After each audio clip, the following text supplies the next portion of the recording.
Olá, tudo bem? Como é que você está? Espero que você tenha tido uma ótima semana e eu espero que esse domingo seu já esteja sendo um ótimo domingo. Seja bem-vindo à capela, seja bem-vindo à nossa experiência online e muito obrigado por nos permitir entrar na sua casa e compartilhar desse momento tão especial contigo. Se você for daqui de Volta Redonda, se você mora aqui ou talvez você esteja passeando por aqui, não deixe de nos fazer uma visita nos domingos, 10 horas da manhã e às 7 da noite. Vem! Eu prometo para você que a gente vai te fazer se sentir em casa. Se você não mora em Volta Redonda, é um prazer saber que você está acompanhando os nossos cultos e eu espero poder te ajudar. Se você ainda não tem uma igreja, manda uma mensagem para a gente e a gente vai tentar te ajudar a encontrar uma igreja saudável aí pertinho de você. Falando em igreja, nós separamos aqui a mensagem que nós compartilhamos com a nossa igreja. Na nossa experiência online, a gente não cria nada diferente. Nós consideramos que você é a igreja conosco. Então eu quero compartilhar contigo a mensagem que foi pregada aqui no nosso culto de domingo. Eu espero que essa mensagem agregue valor para a sua vida e edifique a sua família. Assim que a mensagem acabar, eu volto com alguns avisos para a gente poder se despedir. Bom culto para você. Mateus capítulo 2. Olha só, antes da gente ler Mateus capítulo 2, hoje nós vamos passear por alguns textos, né? E a gente está fazendo esse culto hoje de propósito, como se fosse o nosso culto de Natal. Todo ano, né, já fazem 5 anos que a capela existe como igreja e todo ano eu tento trazer algo novo, principalmente no Natal. Eu comentei aqui com os irmãos mais cedo que hoje, até hoje, graças a Deus, eu consegui não repetir nenhuma mensagem. Eu prego o evangelho todo domingo, tem 20 anos, e eu consegui não repetir nenhuma mensagem até hoje. É um negócio que eu me orgulho. Às vezes eu falo assim, eu vou pregar aquela lá porque não deu tempo, e aí as coisas vão acontecendo. Enfim... e todo Natal, especialmente, eu tento preparar um negócio diferente. Eu tento descobrir algo diferente sobre o Natal, para poder trazer para a igreja, para agregar valor na nossa vida, para a gente ser edificado. E eu confesso para vocês que esse ano, quando eu comecei a estudar, já deve fazer algumas semanas aí estudando sobre o Natal, quando eu comecei a estudar, eu falei, cara, eu acho que eu já sei tudo sobre o Natal, já sei o que aconteceu. Todo mundo aqui conhece a história do Natal. E aí eu falei, não tem mais nada para aprender sobre o Natal. Inocente que era eu, né? O que houve, gente? Rapaz, caiu bem no negócio. Já temos um negócio ali para a gente estudar, né? Tem que tampar aquele buraquinho ali, ué. Aquele buraquinho ali é o pior. Assassino de telefones. Quebrou não, né? Então tá bom. Pelo amor de Deus, no Natal um presente desse, imagina uma tela quebrada. Vazou. Ai. Mas enfim, eu tento trazer, né, algo novo ali sobre o Natal, e aí eu pensei, poxa, eu já sei tudo sobre o Natal, mas inocência minha, porque na hora que eu fiz essa confissão, foi quase que uma confissão de pecados, começou a aparecer um monte de ideia nova, e aí, cara, eu acho que o que eu vou falar hoje, talvez você nunca ouviu. Então é um negócio para você levar, e enquanto eu estava preparando essa mensagem, eu pensei o seguinte, se eu conseguir fazer com que a igreja leve essa mensagem como uma ferramenta para usar na ceia, na hora que você sentar lá com a sua família, na hora que você sentar, aqui no Brasil a gente tem o costume do dia 24, né, na virada, comer lá o Chester ou o peru, enfim, enquanto você está fazendo a ceia ou no almoço de Natal, sabe quando aparecer aquela oportunidade que as pessoas falarem assim, a razão do Natal, todo Natal tem, não tem? Alguém fala na mesa, a razão do Natal. Ao invés da gente falar assim, o nascimento de Jesus, né, olhar para o presépio, aquelas coisas que já são tradicionais, nada de errado, você vai ter uma ferramenta, se a conversa permitir, obviamente não seja o chato, né, da igreja, né, diz o ditado que os muçulmanos têm os xiitas e os cristãos têm os chaatos, né? Então, não seja o chato do negócio. Mas se aparecer a oportunidade, você vai compartilhar isso daqui, né? Então, hoje, a gente vai ler Mateus capítulo 2, ali no comecinho, e aí depois eu vou navegar por um texto em Êxodos, por incrível que pareça, tem uma simbologia interessantíssima ali. E aí essa mensagem tem 3 objetivos, você vai entender ao longo dela. Eu quero te dar 3 pontos, 3 objetivos sobre o Natal. Tá? Então a gente vai ler a história do Natal, todo mundo já conhece, na perspectiva de Mateus, e aqui algumas coisas vão ser apontadas, e para a segunda coisa que eu vou falar, a gente vai navegar no texto em Êxodos. Tá bom? Todo mundo preparado? Se tiver sua Bíblia aí, seja digital ou de papel, abra aí, Mateus capítulo 2. A história do Natal, né, segundo a perspectiva de Mateus, é a seguinte. Depois que Jesus nasceu, muita gente acha que esse momento aqui se passa enquanto Jesus ainda é o bebê. Sabe aquela cena do presépio, que tem Jesus na manjedoura, um monte de animal, e aí vem os pastores, e aí juntam os reis magos lá, a gente vai falar aqui sobre os reis magos. Você vai entender que eles não são reis nem magos, mas enfim, a gente vai chegar lá. Todo mundo acha que é quando Jesus era bebê. Aqui, provavelmente, Jesus já estava até andando. Quando eles vão visitar Jesus, muito provavelmente Jesus já tinha aí 1 ano, talvez 1 ano e meio, ou 6 meses, 8 meses, enfim. Mas é bem provável que Jesus já conseguia ficar de pé, pelo menos. Não era, não era lá como é que chama aquele negócio lá, na manjedoura, no estábulo, não era mais lá. Tanto que você vai ver aqui que eles foram lá na casa. Então já começa a desconstruir. Quando você vê uma cena de presépio, tá aí uma curiosidade, né? Sem ser o chato. Quando você vê o presépio, você fala assim, ó, vamos colocar o presépio aqui na sala e os reis magos a gente põe lá na cozinha. Porque eles demoraram para chegar, né? Então, na hora que você for explicar o presépio, você vai entender. Mas vamos lá. Depois que Jesus nasceu, lá em Belém da Judéia, nos dias do rei Herodes, magos vindos do Oriente chegaram a Jerusalém e perguntaram: aonde está o recém-nascido rei dos judeus? Vimos a sua estrela no Oriente e viemos adorá-lo. Quando o rei Herodes ouviu isso, ficou perturbado. Por que o rei ficou perturbado? Porque os caras falaram, ó, nasceu aí o rei dos judeus. E aqui eles estavam aonde? Em Jerusalém. E aí Herodes fala assim, não, peraí, rei sou eu. Como assim nasceu o rei? E aí Herodes faz um truque aqui. Ele fala, ó, vai lá então descobrir onde é que ele está, para eu poder ir adorá-lo também. Na verdade ele não queria adorá-lo, todo mundo conhece a história. O que Herodes fez depois? Mandou matar todos os bebês. Né? Todo mundo conhece a história, eu estou lendo aqui para a gente deixar gravado. Quando o rei Herodes ouviu isso, ele ficou perturbado. E com ele toda Jerusalém. Porque Herodes era um cara mau. Se Herodes estava feliz, todo mundo estava feliz. Se ele estava mal, estava todo mundo mal. Tendo reunido todos os chefes dos sacerdotes e os mestres da lei, perguntou-lhes, aonde deveria nascer esse Cristo? E eles responderam, em Belém, da Judéia, pois assim está escrito. Aí eles falam uma profecia aqui, muito óbvio, interessante que eles chamam os fariseus, os escribas, falam, aonde é que o cara vai nascer? E aí os caras dão uma localização exata aqui. Ó, é aqui. Por quê? Está escrito lá em Miqueias. Então os caras já conheciam os reis magos, né, que a gente está chamando de rei magos até agora, mas você vai entender que eles não são reis e nem magos. Eles vieram com uma outra precedente de outra coisa. Eles viram uma estrela e falavam, vamos embora. Mas eles não conheciam as escrituras judaicas. Já os fariseus, os escribas, os que Herodes mandou chamar, todo mundo sabia. Ele falou, ó, quando nascer o Messias, ele vai nascer lá em Belém, da Judéia e por aí vai. Aí ele fala o texto, né? Mas tu, ó Belém, da terra de Judá, de forma alguma és a menor entre as principais cidades de Judá.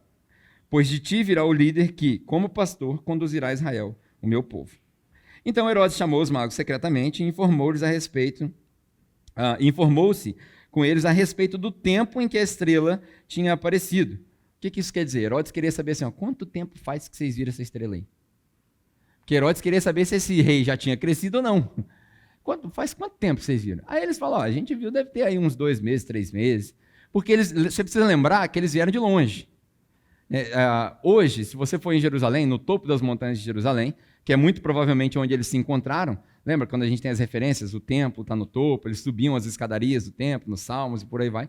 Então, quando eles chegam em Jerusalém, eles fazem o óbvio, vão perguntar para o rei.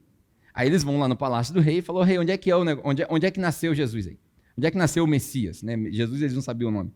E aí o rei se informa, muito provavelmente daquela área ali você consegue ver as estradas por onde passavam os mercadores. Hoje, se você for em Jerusalém, eu nunca fui, mas tem gente que gosta de ir visitar e tal. Se você for em Jerusalém, nos topos de Jerusalém, você vai ver uma estrada que vai, dizem os estudiosos, que vai desde lá até a China. Uma estrada gigantesca, que foi pavimentada. Essa era a única estrada na época que os mercadores passavam com mercadorias, que vinha de camelo, de cavalo, e demorava meses para chegar lá. Então, muito provavelmente, esses caras estavam andando já há muito tempo. Eles viram a estrela, vamos embora seguir a estrela. Não sei o que deu na cabeça dos caras, né? Vamos seguir a estrela. E vamos lá. E aí a estrela repousa sobre a cidade, mas desaparece. Eles não sabiam o que acontecia. Aí eles vão perguntar para o rei. Então, eles estavam nessa estrada aí, né? Nesse topo da montanha, muito provavelmente falando com Herodes. Quanto tempo tem que vocês viram essa estrela? Eles perguntam, né? E aí eles falam assim, ó, enviou-os a Belém e disse, vão se informar com exatidão sobre o menino, e logo que o encontrarem, me avisem para que eu possa ir adorar com vocês. Depois de ouvirem o rei, eles seguiram o seu caminho, a estrela que tinham visto no Oriente foi adiante deles, até que finalmente parou sobre o lugar onde estava o menino. Quando tornaram a ver essa estrela, encheram-se de júbilo. Ficaram, né? Fazia tempo que eles não viam a estrela. Essa conversa que a gente está falando aqui, muito provavelmente demorou semanas. Vai em Herodes, e aí volta, aí Herodes chama os fariseus, e aí tá rolando vários festivais, e aí precisa fazer reunião, e aí volta. Esses caras estavam ali, hospedados, e por aí vai. Muito provavelmente tinham muito dinheiro, a gente vai entender por causa dos presentes que eles entregam para a família, que são, quem sabe? Mirra, ouro e incenso, né? A gente vai falar sobre eles aqui. Então, assim, os caras tinham dinheiro, estavam de boa esperando. Apareceu a estrela, eles ficaram alegres e foram embora. Ao entrarem na casa. Então é daí que eu tirei a ideia de que eles não estavam mais na manjedoura. Muito provavelmente Maria e José já estavam vivendo ali ou com um parente, ou com algum conhecido, até que estoura a perseguição, daí eles vão embora. Muito provavelmente vão usar o ouro que eles ganham de presente para poder pagar pelas custas da viagem, para poder fugir dali, né? Então, quando eles chegam na casa, eles viram um menino com Maria, sua mãe, e prostrando-se o adoraram. Então abriram os seus tesouros e lhe deram presentes, como a gente já falou aqui, ouro, incenso e mirra, e tendo sido advertidos em sonho para não voltarem a Herodes, retornaram à sua terra por outro caminho. Muito interessante esse texto. E aí, como eu disse, tem 3 coisas que eu quero ressaltar aqui. Você já deve ter ouvido várias pregações sobre Natal. Muito provavelmente você já ouviu gente falar um monte de coisa que a gente vai falar aqui, mas algumas são únicas. Mas eu queria dizer o seguinte, a festividade de Natal, a festa que a gente celebra no dia 25, que na verdade não é dia 25, mas a gente não precisa entrar nessas peculiaridades, nós escolhemos fazer assim, no final do ano, está todo mundo de férias, está tudo bem, não tem problema se era em março, se era em abril, está tudo bem. Não tem problema se sua casa tem árvore de Natal, se não tem, a gente já redimiu essas coisas, está tudo tranquilo. Mas a gente resolveu fazer essa festa e a festividade de Natal, ela tem pelo menos, na perspectiva do que eu vou falar hoje, 3 razões. A festividade de Natal, primeiramente, é uma oportunidade de reconhecimento. Reconhecimento. Olha o que acontece nessa cena, se você não conseguiu prestar atenção enquanto eu falava, olha o que acontece. Vem algumas pessoas, uma pequena multidão, do Oriente, muito provavelmente esses caras vieram da Babilônia ou da Pérsia. Tá, Pedro, o que isso tem a ver uma coisa com a outra? Você vai entender já quando eu falo que é uma questão de reconhecimento. Esses caras não eram judeus. Esses caras não eram religiosos. Não, pelo menos, na religião que a gente conhece. Esses caras, muito provavelmente, de acordo com os estudiosos, né, a Igreja Católica depois desenvolveu até nome para os caras. Né, quem frequentava a Igreja Católica antigamente já deve ter ouvido falar. Um chamava Belchior, outro chamava Baltazar, né? E Gaspar, né? Então, enfim, são nomes que deram para eles, mas ninguém sabe se era o nome mesmo. Tem uma história que diz que 700 anos depois disso daqui, acharam 3 crânios que eram dos caras, né? Como é que você vai saber que era o cara? Da onde que... Aí falaram que era dos caras porque no crânio a parte do olho estava esbugalhada. Falei, pô, não é possível. Mas enfim, a gente inventa história para tudo, né? Mas esses caras, assim, na lógica, muito provavelmente eles eram da Pérsia ou da Babilônia. O que significa que eles eram de uma religião que hoje a gente tem uma certa resistência. Você conhece alguém, por exemplo, que acorda de manhã e lê horóscopo? Quem conhece aqui? Na igreja tem um monte também. Eu sei que um monte de gente faz também. Hoje vai dar bom e tal. Enfim, tem um monte de gente que lê horóscopo. O que é horóscopo? É astrologia. Astrologia, a gente não pode dizer que é uma ciência, né, porque tem algumas coisas que precisam ser comprovadas em termos de erro e tentativa, mas a astrologia é uma escola de pensamento, vamos usar essa expressão, muito antiga, mais antiga do que a própria Bíblia. E esses caras, eles eram astrólogos. Como é que você sabe disso, Pedro? Porque eles viram uma estrela. E aí eles seguiram a estrela porque acharam que aquela estrela era sinal de alguma coisa, o alinhamento dos planetas, né? Como semana passada a gente estava saindo daqui da igreja, aí o cara falou assim, rapaz, tinha que ter cantado aquela música assim, quando o segundo sol chegar, que tinha tudo a ver com o que a gente falou. Esses caras eram astrólogos. E aí olha que interessante, por que é uma questão de reconhecimento? Porque Deus usa gente que não era judeu para reconhecer o Rei dos Reis. Olha que coisa interessante. A primeira multidão de adoradores de Jesus não era judeu. E o mais interessante é o seguinte, você lendo no texto, quando os caras chegam na cidade, eles vão, obviamente, no lugar mais natural, vai procurar o rei e fala, rei, aonde que está nascido esse sucessor? Porque para eles não haveria conflito. Na cabeça deles, pela lógica do texto, do jeito que está escrito, eles não imaginavam que Herodes ia ficar irado.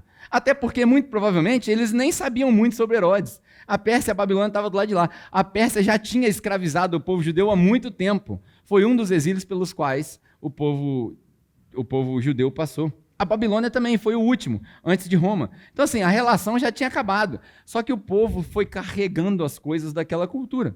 Era normal. Daí que a gente tira a história de Daniel, daí que a gente, enfim, todas essas coisas. Na cabeça deles, desse povo que adorava estrela e que vinha o alinhamento dos planetas e por aí vai, para eles estava tranquilo. Tem um rei aqui, vai suceder outro. Eles chegam e perguntam para o rei, onde é que está o rei que nasceu? E aí na cabeça de Herodes fala, não, agora é minha hora de brilhar. Agora não tem vez para rei nenhum. Então ele saiu, fez um mandato lá para poder eliminar todas as crianças. Mas Deus usa um povo que não era judeu, e não é porque o judeu não sabia. Porque quando Herodes recebe a notícia e fica irado, como o texto aqui falou, o que ele faz? Ele reúne os experts da lei. Ele fala, traz todo mundo aqui que entende da lei. E aí ele chama os caras e fala assim, onde é que é para nascer o tal do Messias de vocês? Aí os caras falam, isso é fácil. Belém de Judá. E aí ele fala Belém de Judá, porque na época tinha duas, né? Tinha uma no norte e uma no sul, mas enfim, isso aí também é detalhe, você não precisa saber. Ele falou, é lá, naquela cidadezinha lá, uma cidadezinha pequena. E aí, cara, os caras conheciam tanto, porque assim, fizeram um estudo e chegaram numa conclusão matemática. Qual era a possibilidade de um bebê nascer nessa época em Belém de Judá? Aí fizeram um estudo, a população mundial da época, enfim, fizeram tudo isso daí, chegaram à conclusão de que a chance de nascer um bebê em Belém de Judá, nessa época, era de 1 em 100 mil. É uma chance até alta, porque nasce bebê todo dia. Você consegue entender? Pra você ter uma ideia, para você ganhar na loteria, por exemplo, se você joga, né? Porque sem jogar não tem como ganhar, mas se joga na loteria, não aconselho ninguém a jogar na loteria, tá? Só para ficar claro isso daqui. Mas se a pessoa joga, a chance é 1 em milhões. É mais fácil você ser mordido por um tubarão na praia rasa do que ganhar na loteria. Isso é probabilidade. Então eles fizeram um estudo e chegaram à conclusão de que a chance era de 1 em 100 mil. Agora, todas as profecias, porque todas as profecias messiânicas, elas se cumpriram em Jesus. Você consegue entender o que eu estou falando, para quem já é crente? Então, não era só nascer em Belém de Judá, era nascer de uma virgem, era viver uma vida perfeita, era cumprir a lei, era morrer o sacrifício vicário, era se entregar por nós, era a crucificação que foi descrita, era a ressurreição, tudo isso se cumprir, aí a chance aumenta, a chance diminui, na verdade, infinitamente.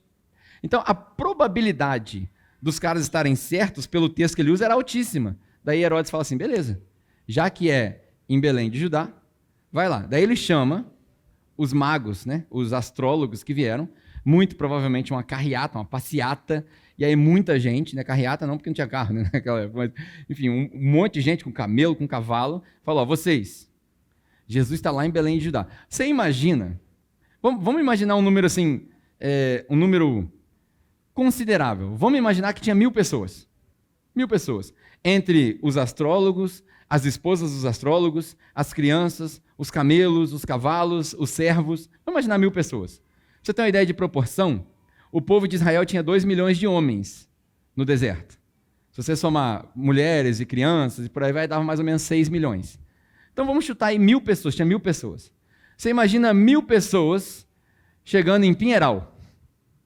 Todo mundo junto, todo mundo aqui sabe onde é Pinheiral? Aquela entradinha da cidade que sai na praça? 1.000 pessoas chegando junto ali com camelo, com cavalo. O que você acha que ia acontecer na cidade?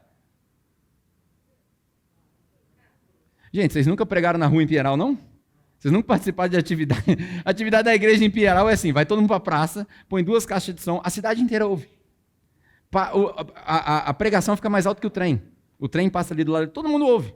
Se chegar 1.000 pessoas naquela praça, vai sair gente de todas as cidades para entender o que está acontecendo ali.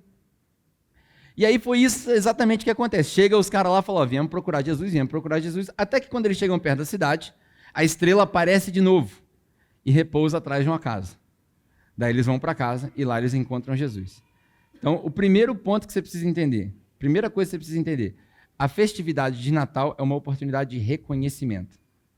Pergunta para você, você tirou tempo para reconhecer quem é Jesus?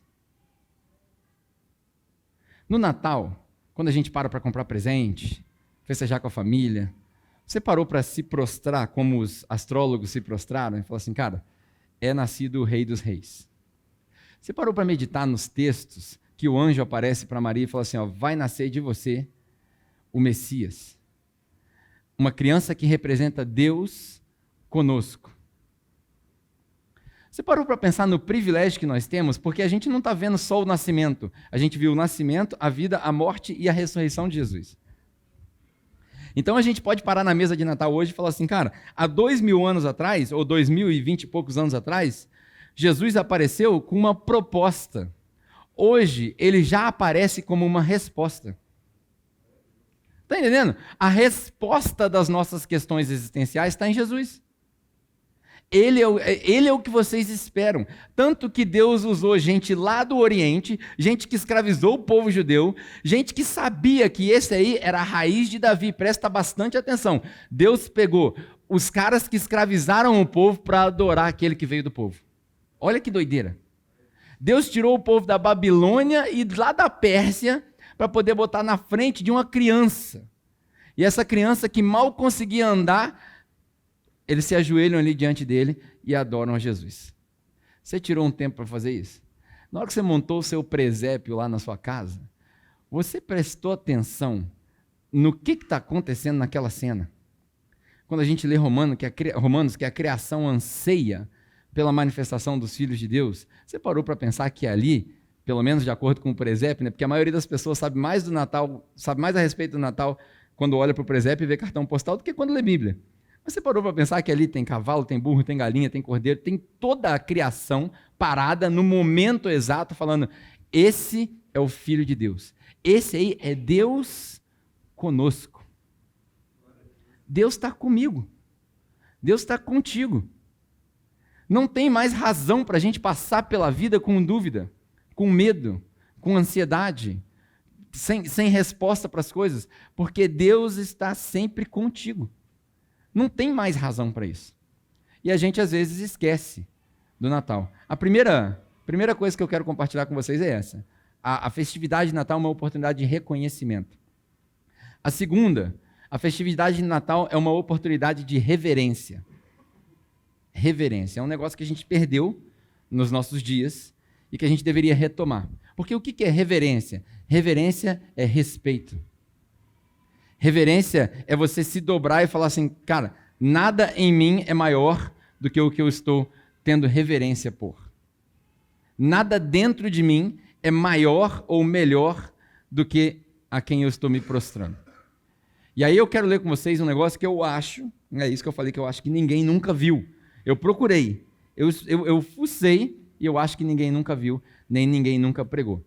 No seu texto aí em Mateus capítulo 2, diz que Jesus, ou os pais de Jesus, né, muito provavelmente os pais, receberam 3 presentes. Ouro, incenso e mirra. Certo? Beleza. O ouro, todo mundo já deve ter ouvido falar, que o judeu, quando ele escreve, né, e é interessante que Mateus não escreve para o judeu. Mateus escreve para os gentios. Não sei se você sabe, quando você vai ler Bíblia, você precisa entender por que foram escritas as coisas do jeito que foram escritas. Então, Lucas escreve uma linguagem mais diferenciada, né? Lucas escreve para os gentios, Mateus escreve para os judeus. Só que escrevendo para os judeus, ele pega um grupo que não era judeu para adorar Jesus. E aí Lucas, escrevendo para os gentios, fala dos pastores. Você vê que é um negócio que não tem como você falar assim, a Bíblia foi adulterada. Óbvio que foi. Né? Homens foram escrevendo, foi traduzindo, mas essas diferenças são as diferenças que trazem autenticidade para aquilo que a gente crê.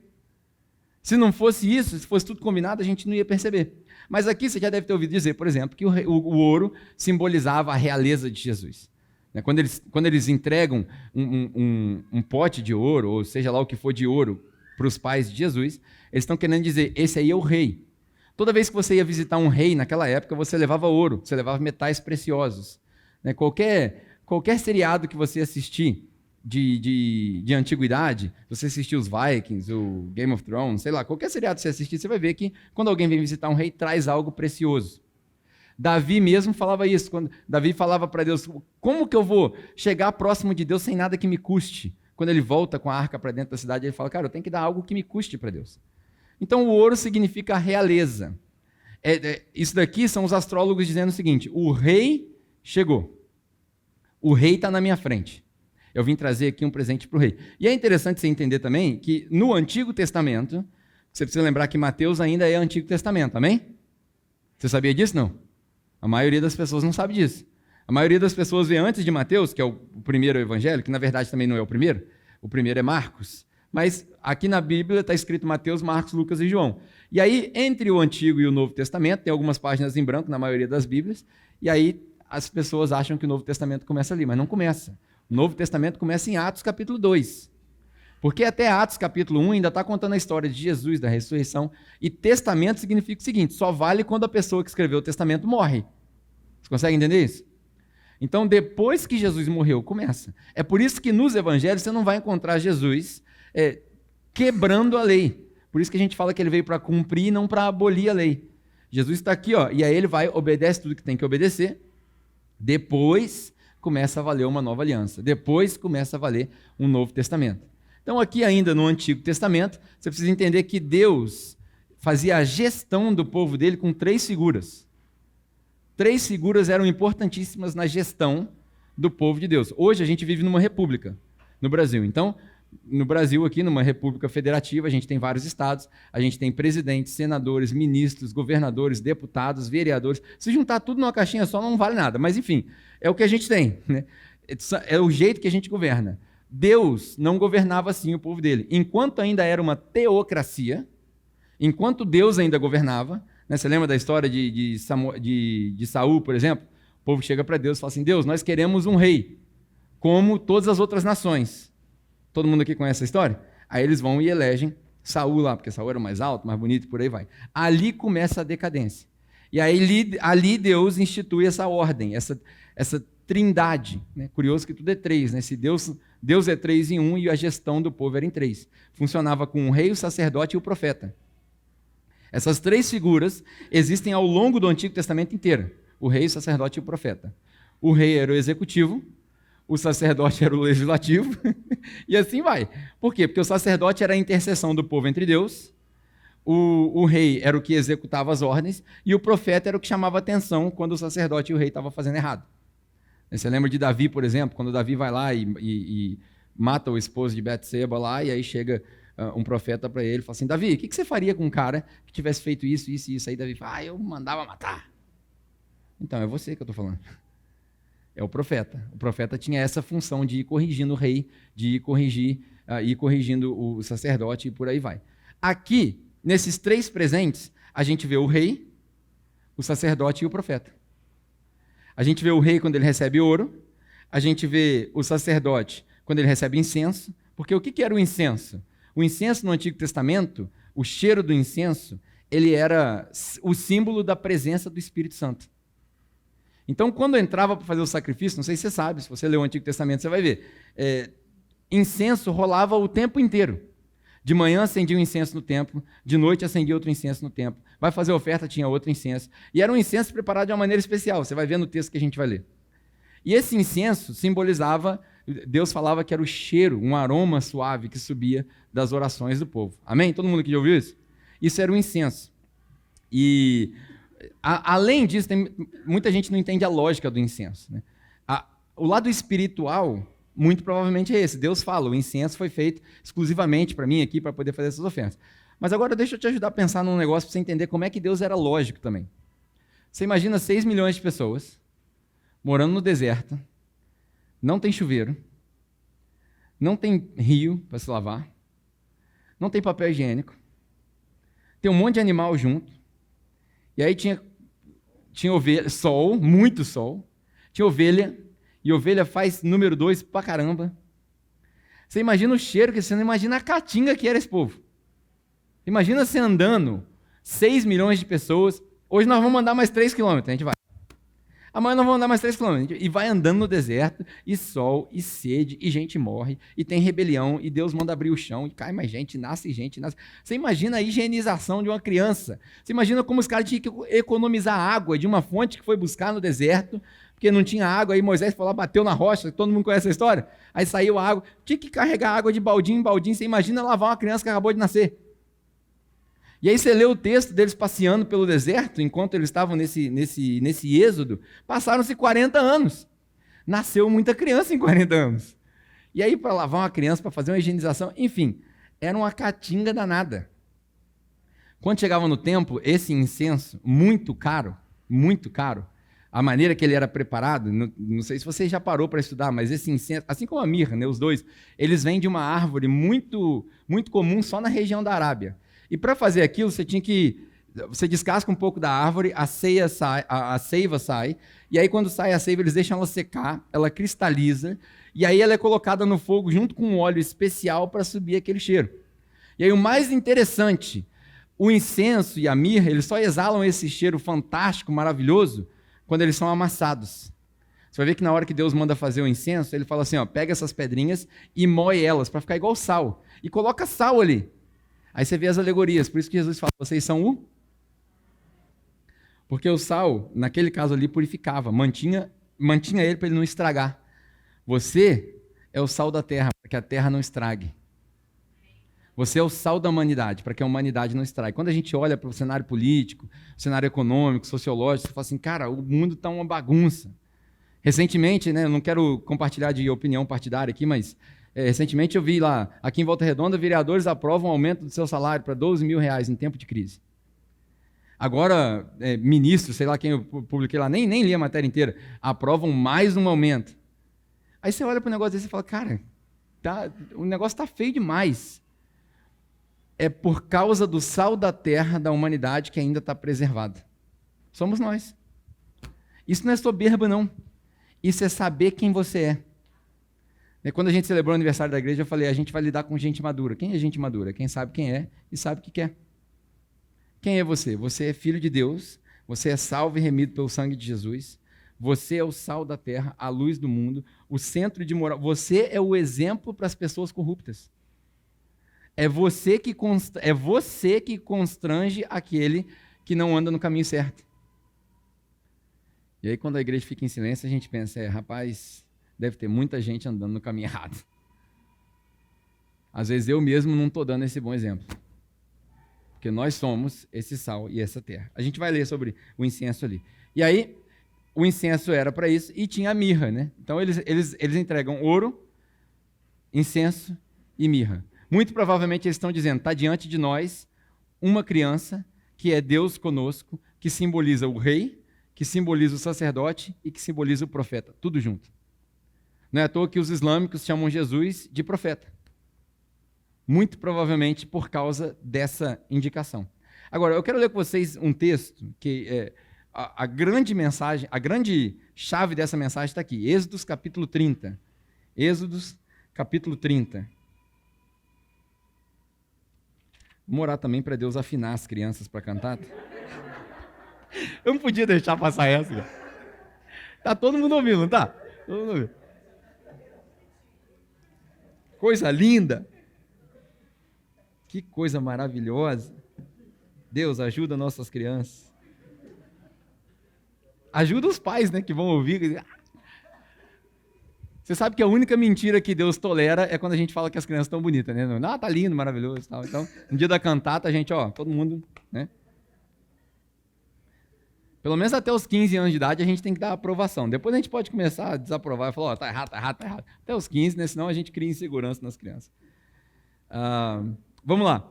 Êxodos capítulo 30, só para a gente entender rapidinho, já estou acabando. Êxodos capítulo 30, Moisés recebe de Deus as ordens de como fazer as coisas. Estão lá no deserto, montaram o tabernáculo, e aí, montaram não, né? Estão para montar o tabernáculo, e aí Moisés recebe de Deus ao descer do monte, depois de ter descido, depois de ter ouvido as leis e tal, Moisés recebe e fala, você vai montar um tabernáculo.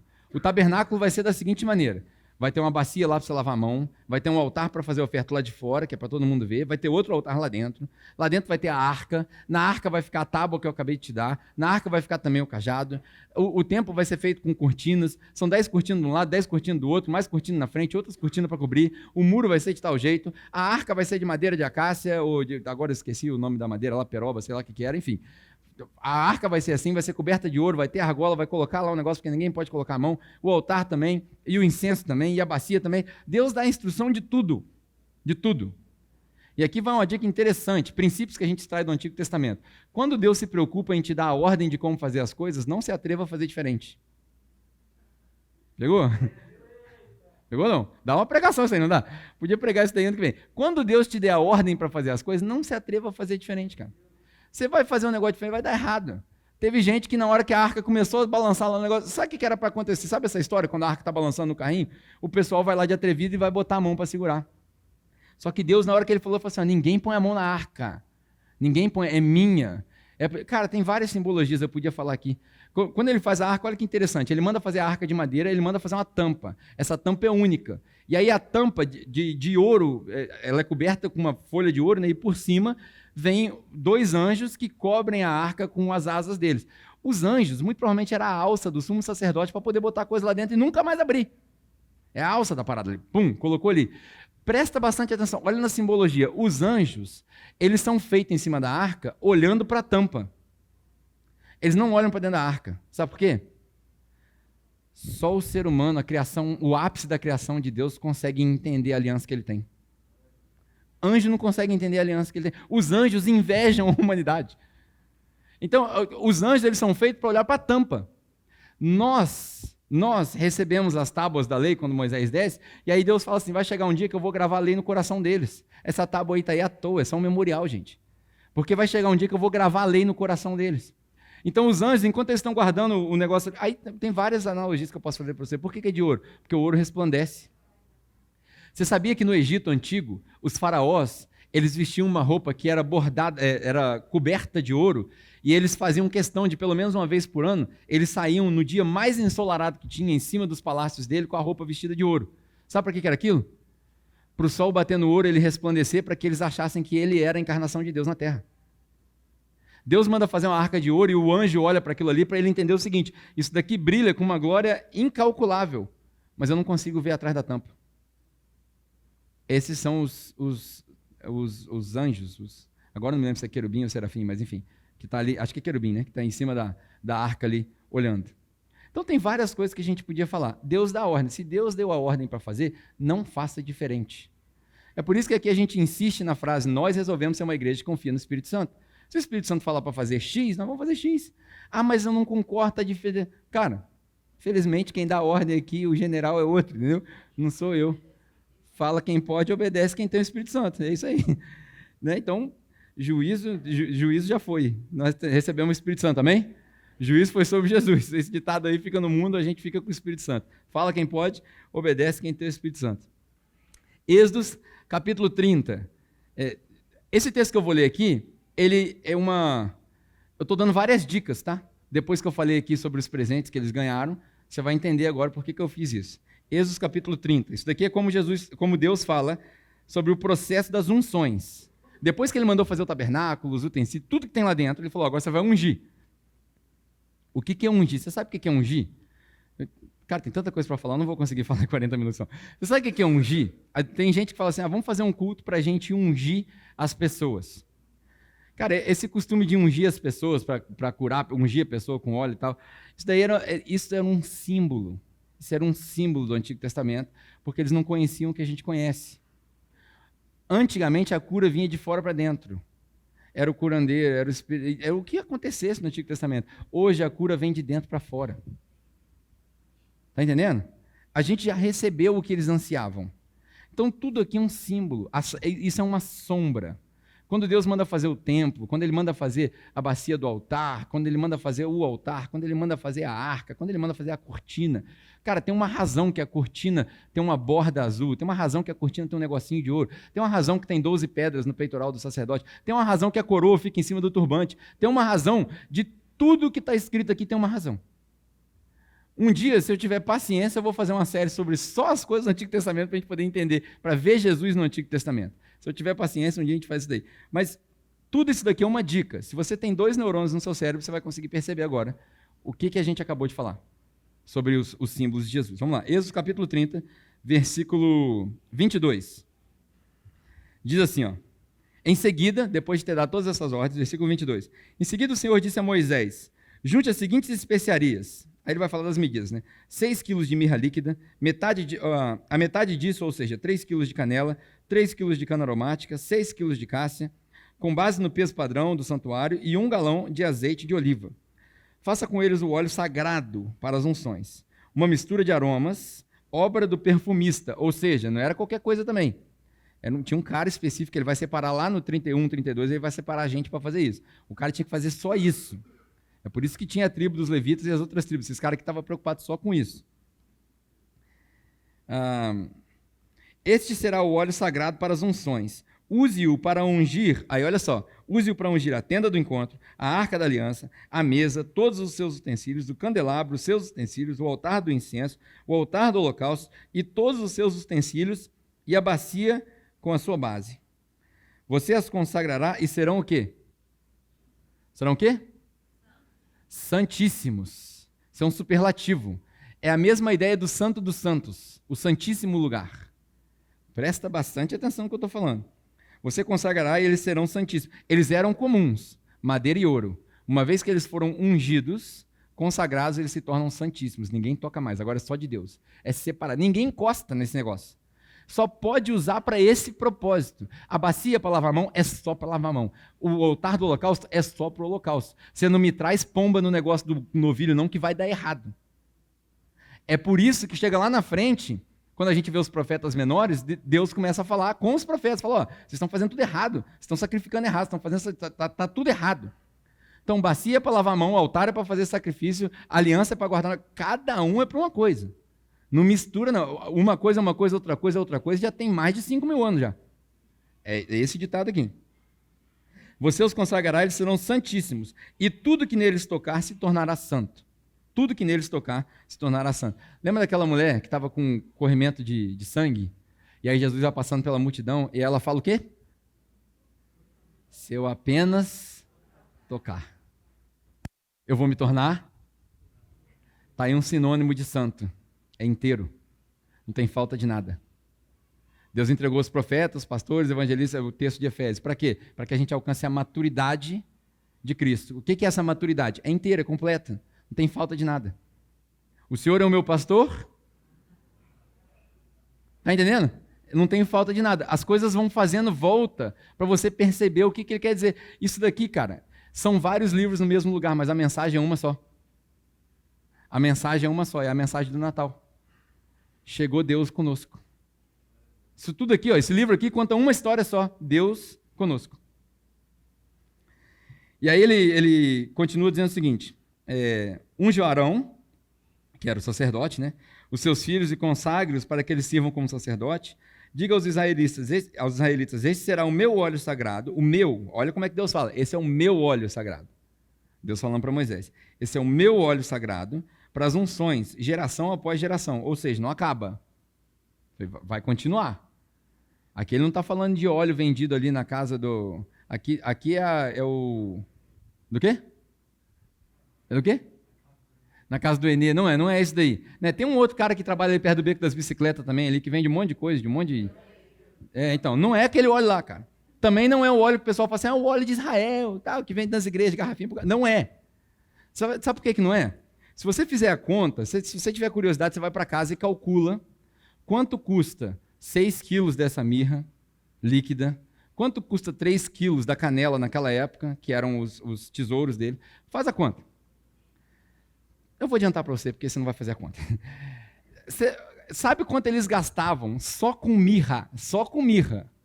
Hoje, traduzido para os valores de hoje, só com mirra eles gastavam de pinguinho em pinguinho uma quantidade aproximada de $10.500 por ano. Só o pinguinho da mirra. Eu não estou falando do ouro que cobre ela, nada disso. Eu não estou falando do sacrifício diário de cordeiro que tinha que acontecer no templo, não. Por isso que quando a gente lê Hebreus, o autor de Hebreus fala assim, cara, antigamente eles sacrificavam diariamente lá, hoje não precisa mais. Se você for fazer a conta de quanto se gastava na igreja, no templo, só para manter aberto, você ia ver que quando a gente fala assim, a gente não quer pedir dinheiro para as pessoas não, que é para ficar leve. Cara, o que a gente arrecada aqui o ano inteiro, se bobear, não pagavam um dia do tabernáculo. Um dia. E os caras davam com tanto prazer que chegou uma hora que Moisés falou assim, para de trazer, porque já tem demais. Já está sobrando. Só de mirra eram aproximadamente $10.500. O dólar, do jeito que está hoje, muito provavelmente uns R$65.000. Por isso que não dá para comprar um vasinho de óleo por R$10. Quando você fala assim, vem aqui o óleo ungido, R$10, você está sendo enganado. Você está sendo enganado porque estão te vendendo o óleo errado e porque você está acreditando naquele óleo. Entendeu? Então esquece isso daí. É melhor você pegar o azeite lá da sua casa, você pagou R$20 no negócio e acreditar naquilo lá.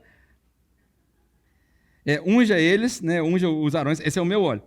Não derramem, olha, presta bastante atenção nessa frase. Não derramem esse óleo sobre o quê? Sobre nenhum outro homem. Esse óleo que vocês estão vendo aí não derrama sobre nenhum outro homem. Aí chegam os astrólogos, que não conhecem a lei, e Deus usa um momento na história para falar, os caras trouxeram um óleo, nós acreditamos que esse óleo carérrimo era para ser despejado só sobre as coisas santíssimas e só sobre Arão. Aqui na minha frente está o rei, mas está também o sacerdote, porque ele vai receber o óleo de mirra. Olha que doideira. Olha que analogia louca. E aí ele continua dizendo, não façam nenhum outro óleo com a mesma composição. O óleo sagrado, é óleo sagrado, e assim vocês devem considerá-lo. Quem fizer óleo como esse e usá-lo em alguém que não seja sacerdote, será eliminado do seu povo. Você imagina o escândalo do povo judeu quando falaram assim, meu Deus, vamos botar óleo nesse bebê aí. Quem que trouxe esse óleo? Vai morrer quem trouxe esse óleo aí. Porque não entendeu. Mas Deus estava trazendo uma mensagem para nós. Era o povo que não era judeu, reconhecendo a realeza de Jesus, reconhecendo o sacerdócio de Jesus e reconhecendo Jesus como profeta. E aí depois ele vai descrever o incenso, né? No versículo 35 ele fala assim, faça um incenso, uma mistura aromática, obra do perfumista, ele levará sal, já falei aqui, né? Sal puro e santo, moa parte dele até virar pó, coloque-o diante das tábuas da aliança, da tenda do encontro, aonde eu me encontrarei com vocês. O incenso lhe será santíssimo. Presta atenção nisso que eu vou te falar aqui, para a gente terminar essa parte e já fechar a mensagem. Nesse texto que a gente leu, eu falei da tenda do encontro, a arca da aliança, a mesa e os utensílios, o candelabro, o altar do incenso, o altar do holocausto, os seus utensílios e a bacia com a sua base. Pedro, o que tem a ver isso com Jesus? Quando os caras chegam com mirra naquela época já era também muito difundida como um óleo usado para embalsamar morto, porque o cheiro era muito forte e a mirra pura, bem feita, ela tampava aquele cheiro. Você vê, quando Jesus morre na cruz, Nicodemos chega para pegar o corpo de Jesus e ele traz, se você lê João 19, se eu não me engano, ele traz um frasco de mirra. Nicodemos tinha entendido, muito provavelmente por causa daquela conversa lá em João 3. Nicodemos, você precisa nascer de novo. E aí, como ele entendeu, ele traz a mirra para poder envolver o corpo de Jesus quando ele vai ser enterrado, quando ele vai ser colocado lá no túmulo dele. Agora, o que eu quero dizer com tudo isso aqui? Quando Jesus, o bebê, está de pé, diante de todos esses astrólogos e a galera que estava junto com eles, o adorando, a gente consegue perceber que aquele bebê, Deus conosco, ele é a tenda do encontro, ele é o tabernáculo, ele é o altar, ele é a bacia que a gente se lava, porque quando a gente se batiza, Paulo fala, vocês se batizaram em Cristo. Então, ele é a bacia, ele é a água que lava, ele é o caminho, ele é o sacerdote, ele é o cheiro da oferta suave e ele é a própria oferta colocada sobre o altar. Quando você lê isso daqui em Êxodos, Deus não estava falando sobre um sistema sacrificial, ele estava falando sobre ele mesmo que viria e cumpriria todas essas profecias. Isso daqui não é uma descrição, isso aqui é uma profecia. Moisés não entendeu. O povo judeu não entendeu. E você entendeu? Você entendeu que não é sobre um ritual? Você entendeu que não é só uma festividade? Tudo que acontece aqui, o tabernáculo é Jesus, a mesa é Jesus, o candelabro, a luz que mantém acesa durante a festa é Jesus, a bacia que a gente se lava é Jesus, a água dentro da bacia é Jesus, o incenso que sobe é Jesus. E a melhor notícia de todas é que ele não está distante, ele não está numa sala, ele não está atrás de uma cortina, ele não pertence a um ritual, ele está dentro de você e de mim. Acabou o mistério. Não precisa mais de uma chave secreta para poder ver Jesus. Ele está dentro de você. Esse é o Emanuel. Deus conosco. É Deus em nós. Essa é a ideia. E aí, por último, a mensagem que eu queria trazer hoje, quando eles encontram com Jesus, é uma oportunidade de reconhecimento, porque eles reconhecem quem é Jesus. Rei, profeta e sacerdote. É uma oportunidade de reverência, porque a gente se coloca ali, a gente se prostra diante de Jesus. E é uma oportunidade de ressignificar as coisas. Agora tudo faz sentido.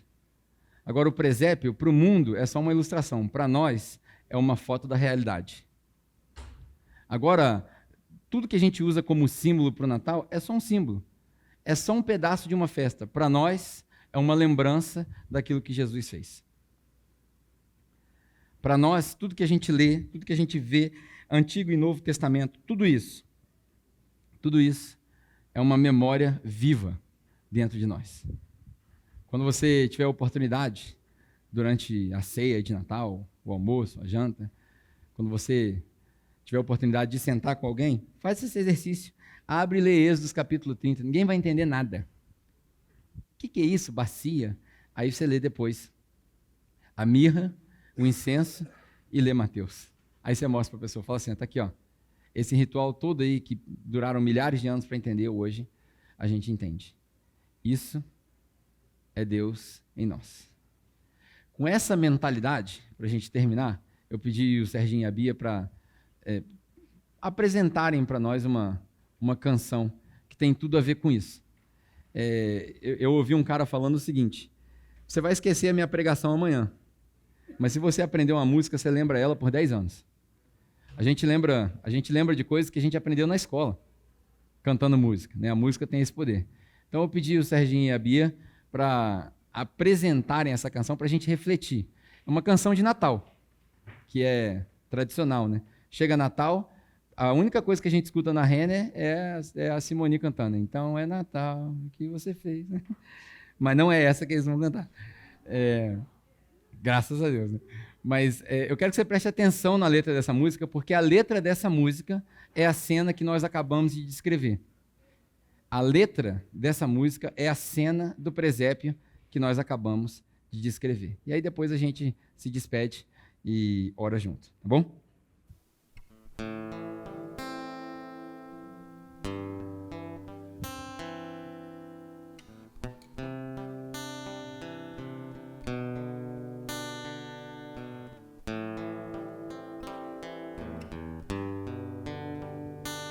Ó, vinde fiéis, triunfantes e alegres, sigamos felizes até Belém. Nasceu vosso Rei, Messias prometido. Ó, vinde adoremos, ó, vinde adoremos, ó, vinde adoremos o Rei Salvador.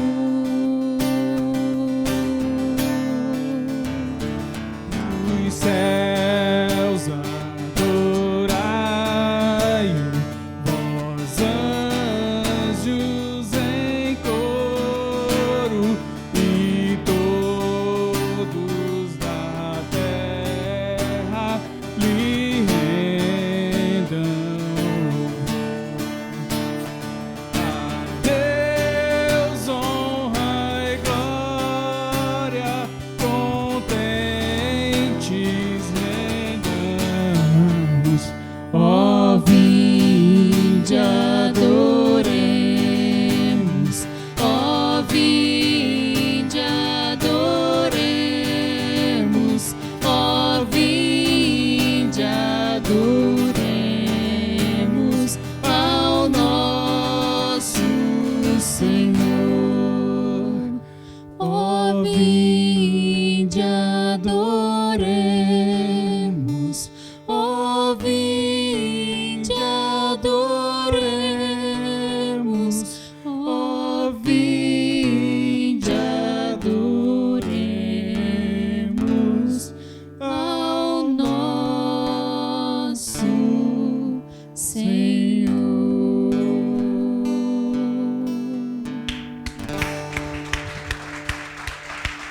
Glória a Deus. Que esse Natal seja um convite para você e a sua família, quando você se lembrar dessa música, ó, vinde e adoremos, que você se lembre dessa história dos astrólogos chamando o povo, vamos adorar a Deus, porque Deus chegou entre nós. Amém? Você tenha um ótimo Natal, não se esqueça que dia 23 a gente vai celebrar aqui, obrigado Bia, obrigado Serginho, é um presente fantástico. Dia 23 nós vamos celebrar aqui a nossa ceia, não falte, procure a Fernanda para você poder trazer a sua contribuição. E lá atrás ainda tem café e você não pode ir embora sem levar um daqueles vasinhos, né? Aquele vasinho é para você estar de presente, é uma dica para você presentear alguém. Então, eles estão lá disponíveis, tem para todo mundo, fique à vontade, é um presente nosso para você. Obrigado, Nígia, e os meninos que prepararam tudo isso aí, tá bom? Deus te abençoe, vamos orar para a gente poder fechar? Pai, nós te agradecemos por essa mensagem, te agradecemos pela mensagem dessa canção, te agradecemos pela nossa comunhão, pela nossa igreja, te agradecemos por esse ano que nós tivemos, que ano maravilhoso. Te agradecemos por tudo que o Senhor fez na nossa vida, todas as conquistas, todas as batalhas, todas as falhas, todas as derrotas, todos os ensinamentos que nós tivemos. Pai, nós queremos finalizar o nosso último culto do ano enquanto capela, dizendo que nós somos gratos por tudo que o Senhor fez na nossa vida. Nós agradecemos, nós queremos ser fiéis com essa responsabilidade que o Senhor nos deu. Nós te agradecemos, ó Pai, por cada casamento que aconteceu aqui, que vai acontecer. Te agradecemos por cada bebê nascido. Te agradecemos por cada amizade nova, por cada um que se foi e cada um que chegou. Nós somos gratos, ó Pai, e não temos nada do que reclamar e nem podemos pedir nada, porque o Senhor tem sido muito bom para conosco. Pedimos, ó Pai, que no final desse ano nós possamos celebrar com consciência, com a nossa família, e que o Senhor prepare oportunidades para que nós possamos compartilhar dessa história com os nossos familiares. Pai, nós te pedimos, salva mais pessoas que precisam ser salvas nas nossas famílias, nas nossas mesas, nas nossas comunhões. Pai, que nós possamos ser instrumento nas suas mãos para alcançar essas pessoas. Nós pedimos que essa virada do ano, para cada um de nós, seja uma virada de ano tranquila, em paz, é o que nós precisamos depois de tanto tempo de caos, que cada um possa se divertir com a sua família, mas sempre se lembrando de que o Senhor é o responsável por tudo aquilo que acontece nas nossas vidas de bom. Nós queremos ser gratos por isso.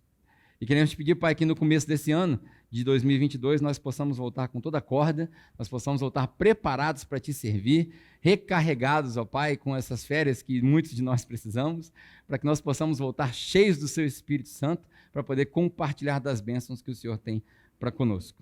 Pai, que todos nós aqui saiamos daqui abençoados e que sejamos bênção nas nossas famílias e nos nossos amigos durante essas celebrações. Essa é a nossa oração, o nosso pedido, em nome de Jesus. Amém. Amém. Um bom Natal para você, Feliz Natal, Deus te abençoe e até o ano que vem. Bom, é isso. Espero que você tenha sido abençoado por essa mensagem, espero que ela tenha agregado valor para a sua vida e, mais importante, que ela te faça pensar durante a semana. Por falar em pensar, aqui a gente gosta muito da ideia dos nossos grupos de conexão. Para nós, são as nossas pequenas igrejas. São grupos pequenos de pessoas que se reúnem em volta daquilo que a gente pregou aqui, ou em volta daquilo que eles estão aprendendo, que Deus tem falado com eles, ou às vezes só para dividir as suas dores, compartilhar as suas alegrias. Nós acreditamos que isso é ser igreja. E eu quero encorajar todo mundo que acompanha os nossos cultos a participar de um grupo de conexão. Se essa for a sua vontade, basta você escanear esse código aqui e nós vamos fazer um esforço sobrenatural para te conectar a um desses grupos. É um prazer para nós. E por falar em códigos e toda essa tecnologia, hoje em dia tudo é tecnológico e talvez você esteja assistindo essa mensagem e queira contribuir conosco financeiramente. Todos nós sabemos que tudo que a gente faz custa alguma coisa. Se esse é o caso e você quiser contribuir conosco de maneira generosa, sem pressão nenhuma, você não precisa se sentir obrigado, basta você escanear um desses códigos que vai aparecer aqui na sua tela. Tem o nosso código do Nubank, tem o PicPay e tem a nossa chave Pix.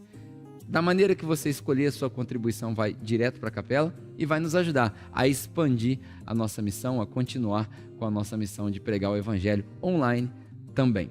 Bom, eu espero que você tenha sido mais uma vez abençoado por essa mensagem. Não deixe de participar das nossas atividades durante a semana e eu espero te encontrar no nosso próximo culto, no domingo que vem, online, não sei, 7 horas. É isso aí, 7 horas, 7 horas, show. 7 horas da noite, domingo que vem, nós temos outro culto e eu espero poder te encontrar aqui também. Um abraço, Deus te abençoe e até lá.